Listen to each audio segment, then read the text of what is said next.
বান্দার যত অপরাধ, পাপাচার, গুনাহ, অন্যায়, বিচার, এগুলো সব আল্লাহর দরবারে উঠানো হবে। বান্দার সমস্ত বিচারগুলোকে 3 ভাগে ভাগ করা হবে। 3 ধরনের বিচার আল্লাহ রাব্বুল আলামিনের আদালতে কিয়ামতের দিন হবে। এর মধ্যে কিছু আছে বান্দার হক সংশ্লিষ্ট। কারোর আইল ঠেলেছেন, কারোর লাউটা চুরি করে নিয়ে আসছেন, কারোর জমিটা চান্সে সুযোগ পেয়ে মেরে নিছেন, নিজের নামে করে নিছেন। তারা কেউ দেশে থাকে না, থাকে বিদেশে, এই চান্সে দখল করে নিছেন। আছে না নাই? আছে নাকি তালতলা নাই? এরকম মানুষ আছে। এই যে অন্যের অধিকার নষ্ট, অন্যের সম্পদ দখল করা, ভক্ষণ করা, এটা কি হালাল না হারাম? কেমন হারাম? এটা এমন হারাম, এই কাজটা যদি কেউ করে আর দুনিয়াতে যদি এটা দফা রফা না করে, যারটা খাইছে তারটা তার কাছে ফেরত না দিয়া যায়, তো কিয়ামতের দিন এই রকম অপরাধ যেগুলো করা হয়েছে এইগুলোর বিচার সম্পর্কে আল্লাহ বলবেন, এগুলোর ব্যাপারে আমার কোনো ক্ষমা নাই।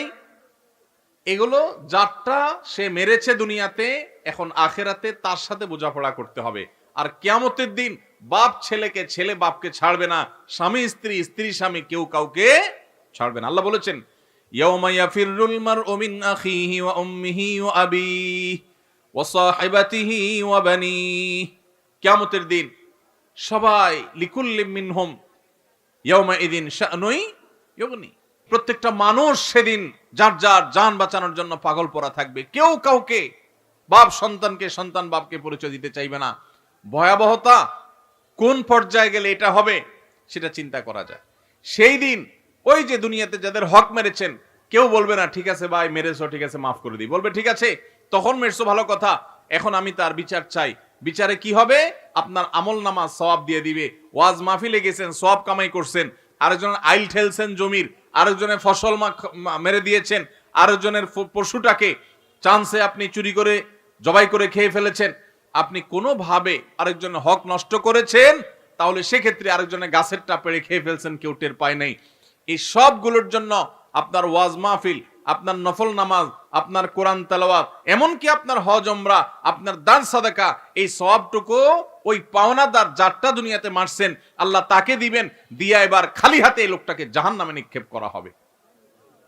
ভাইরা আমার, এই জন্য আর যা করেন মানুষের হক মারবেন না। নামাজ বেশি পড়তে পারেন না, শুধু 5 ওয়াক্ত ফরজ পড়েন, সুন্নতে মুআক্কাদা ওয়াজিব পড়েন, আলহামদুলিল্লাহ যথেষ্ট। আখিরাতে মুক্তির জন্য নফল নামাজ না পড়লেও মুক্তি হতে পারে।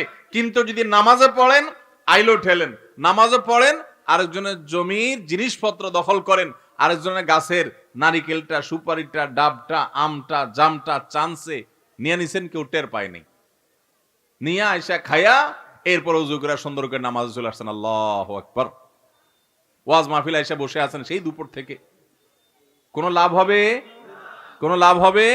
হবে না। মুসনাদে আহমদের এই হাদিস থেকে আমরা জানতে পারলাম, নবী সাল্লাল্লাহু আলাইহি সাল্লাম বলেছেন, কিয়ামতের দিন বান্দার হক নষ্ট করে যারা আসবে এদের কোনো ক্ষমা নাই, কোনো ক্ষমা হবে না। তাহলে 3 ধরনের বিচার হবে।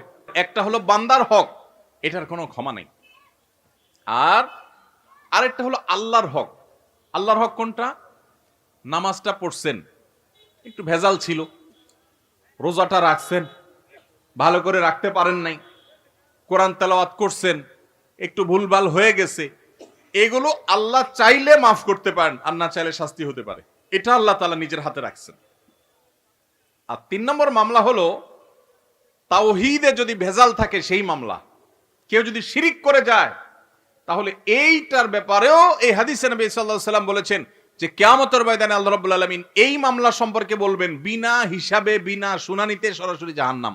যদি কেউ শিরিক করে, তাওহীদ এর উল্টাটা হলো শিরিক। তাওহীদের উল্টাটা কি ভাই? শিরিক। আল্লাহ তাআলা সব সহ্য করলেও আল্লাহর সঙ্গে শিরিক করাটাকে আল্লাহ সহ্য করেন। আল্লাহ কোরআনে বলেছেন, ইন্নাল্লাহা লা ইয়াগফিরু আন ইউশরাকা বিহি ওয়া ইয়াগফিরু মা দুনা যালিকা লিমান ইয়াশা। আল্লাহর সঙ্গে যদি কেউ শিরিক করে, আল্লাহ এইটা মাফ করবেন না। তবে শিরিক ছাড়াও অন্য কোনো অপরাধ করলে আল্লাহ যাকে ইচ্ছা তাকে মাফ করে দেন। এজন্য ভাইরা, আমরা শিরিক থেকে বেঁচে থাকবো তো ইনশাআল্লাহ। কখনো কোনো অবস্থাতেই আমরা শিরক করব না, তাওহীদ ঠিক রাখবো। নবী করিম সাল্লাল্লাহু আলাইহি সাল্লামকে আল্লাহ তাআলা বলেছেন, হে রাসূল, ওয়ালাকাদ উহিয়া ইলাইকা ওয়া ইলাল লাযিনা মিন ক্বাবলিক, হে রাসূল, আপনার এবং আপনার আগে সমস্ত নবী রাসূলদের কাছে কমন ওহী পাঠানো হয়েছে, লা ইন আশরাকতা লা ইয়াহবাতান্না আমালুক ওয়া লা তাকুনান্না মিনাল খাসিরিন।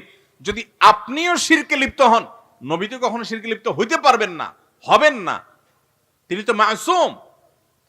আল্লাহ তাআলা শুধু বোঝার জন্য বলছে যে যদি শিরকে লিপ্ত হন আপনি, কথার কথা, বা কেউ যদি শিরকে লিপ্ত হয়, লা ইয়াহবাতান্না আমালুক, তাহলে আপনার আমল পর্যন্ত বরবাদ হয়ে যাবে।